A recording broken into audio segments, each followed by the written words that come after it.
আসসালামু আলাইকুম। অনেক প্রবাসী ভাইয়েরা আছেন যারা পাকিস্তানি খাবার খাইতে পছন্দ করেন। তো হয়তো আপনারা যে এরিয়াতে থাকেন ওইখানে পাকিস্তানি খাবার পাওয়া যায় না। তো আমি এখন যে যে জায়গাটাতে আছি, যেখানে ভিডিও করতেছি, এই দেখেন হাতের বাম পাশে সব পাকিস্তানি রেস্টুরেন্ট। এখানে অনেক পাকিস্তানি রেস্টুরেন্ট আছে। তো আপনারা চাইলে এখানে আসতে পারেন, এখানে এসে পাকিস্তানি খাবার খাইতে পারেন। পাকিস্তানি খাবারগুলা আমার কাছে ভালো লাগে, আপনাদের কাছে কেমন লাগে জানি না, কিন্তু অনেকের কাছেই ভালো লাগে। অনেকেই পাকিস্তানি খাবার খুঁজেন খাবারের জন্য। তাদের রেস্টুরেন্টে অনেক আইটেম থাকে, এই মিষ্টি মিষ্টি থেকে নিয়ে মিষ্টি যাবতীয় কেক, তারপর হচ্ছে আপনার খাবার, বিরিয়ানি, সাদা ভাত, এরকম অনেক আইটেম থাকে।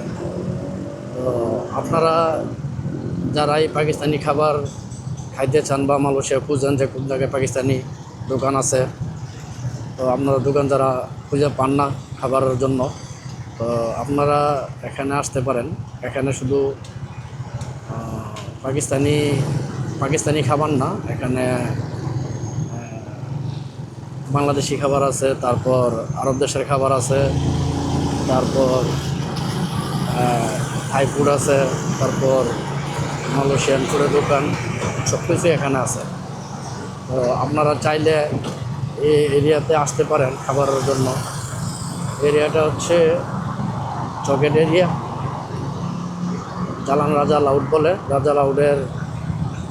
রাজা লাউড শেষ করে চকেট, জালান যে চকেট আছে ওই চকেটেই এখানে অনেক দোকান আছে।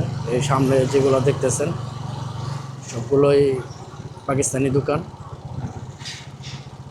তাদের দেশের খাবার, মানে অনেক আইটেমের খাবারই পাবেন এখানে। যদি আপনারা আসেন তাহলে আপনারা আসতে পারেন, এখানে খাইতে পারেন। খাবারের মান অনেক ভালো। তবে এখানে দু একটা দোকান আছে একটু দাম বেশি রাখে, আর দু একটা দোকান আছে মোটামুটি দাম, মানে মোটামুটি একটা প্রাইজের ভিতরে, বেশি না। তো আপনারা চাইলে এখানে আসতে পারেন, এখানে এসে খাবার খাইতে পারেন। আপনারা যদি এই এলাকায় আসতে চান, যারা চকেট চিনেন না বা আসেন না কোনো দিন, এখানে আসতে পারেন। নাম হচ্ছে চকেট জালান ইপু লিখলে এখানে আপনারা আসতে পারবেন। তো সবাই ভালো থাকবেন। আল্লাহ হাফেজ।